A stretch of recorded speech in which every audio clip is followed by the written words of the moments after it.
जोरदार टाळ्या झाल्या पाहिजे।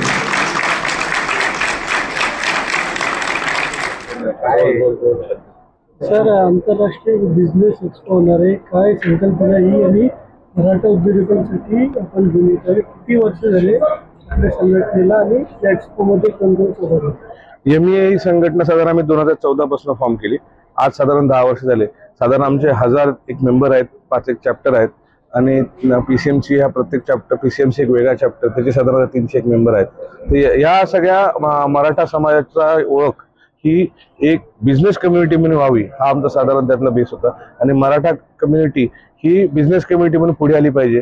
तर या सगळ्या कन्सेप्टनी आम्ही गेले 4 ते 5 वर्ष एक्झिबिशन करत होतो, पण ते फक्त इंटरनल मेंबरसाठी करत होतो। आता पहिल्यांदाच इतर मराठा समाजातले लोक या एक्झिबिशन मध्ये इन्क्लूड व्हावेत व काही जसं म्हणजे इंटरनॅशनल कॉन्क्लेव्ह आहे, काही लोक दुबईवरून पण येणार आहेत, काही लोक हे US मधनं पण येणार आहेत, कोरियामधनं काही लोक येणार आहेत। तर मराठा समाजाचा उद्योग हा किती पसरलेला आहे आणि ते वेगवेगळ्या स्केलचा किती मोठा बिझनेस करू शकतात, त्यामुळे नवीन लोकांना शून्यापासून कसा बिझनेस घडवता येतो ह्याचं एक मार्गदर्शन मिळावं, ही एक कन्सेप्ट होती। व मराठा समाजाला B2B बिझनेस वाढावा, B2C पण बिझनेस वाढावा आणि त्याचबरोबर बिझनेस करण्याची प्रेरणा यावी व समाजाला एक उद्योगधंदा करणारा समाज किंवा एक बिझनेस कम्युनिटी म्हणून नावारूपास पुढे यावी, या सगळ्या उद्देशाने आम्ही 27, 28 फेब्रुवारी, 1 मार्च या दिवशी पुण्यामध्ये ॲग्रिकल्चर ग्राउंडला एक एक्झिबिशन भरवत आहोत।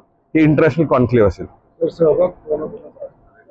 सहभाग हा सर्व इंडस्ट्री मधल्या लोकांचा राहणार आहे। आम्ही साधारण त्याचे 9 सेक्टर केले आहेत, साधारण 500 स्टॉल्स आहेत, साधारण 30 एक फूड स्टॉल आहेत, त्याचबरोबर एक हॉल आहेत 2 जे कॉन्क्लेव्ह साठी राहतील व B2B डिस्कशन साठी राहतील।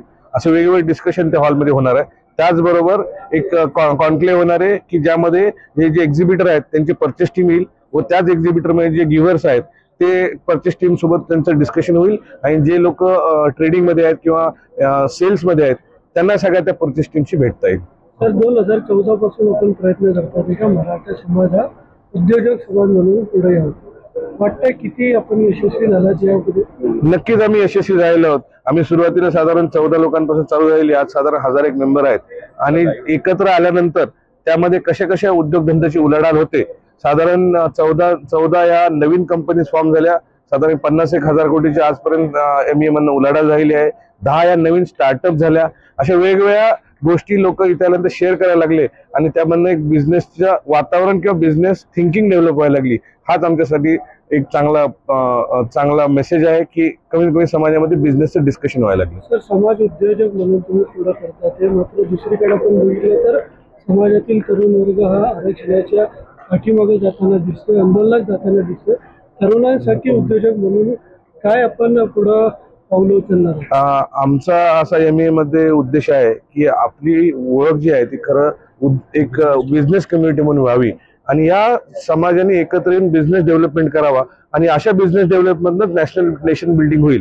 बाकी इतर गोष्टीवरती काम करण्यासाठी बऱ्याचशा संस्था आहेत, पण तो आमचा फोकस नाही। आमचा फोकस हा फक्त बिझनेस डेव्हलपमेंटवर। सर, आपण आता एक मराठा बिझनेस फोरम म्हणून करतोय, त्यामध्ये जे नवीन मुलं आहेत त्या मुलांना आपण त्याच्यामध्ये इन्व्हॉल्व करतोय। आता जवळपास त्याचे 1000 मुलांचं रजिस्ट्रेशन झालेलं आहे। त्यांना मार्गदर्शन करणार, त्यांना आपण स्टार्टअपचं नॉलेज देणार, त्यांना पायावर कसं उभं राहता येईल यासाठी आपण प्रयत्न करतो। तो एक ऑनलाईन प्लॅटफॉर्म आहे। थँक्यू.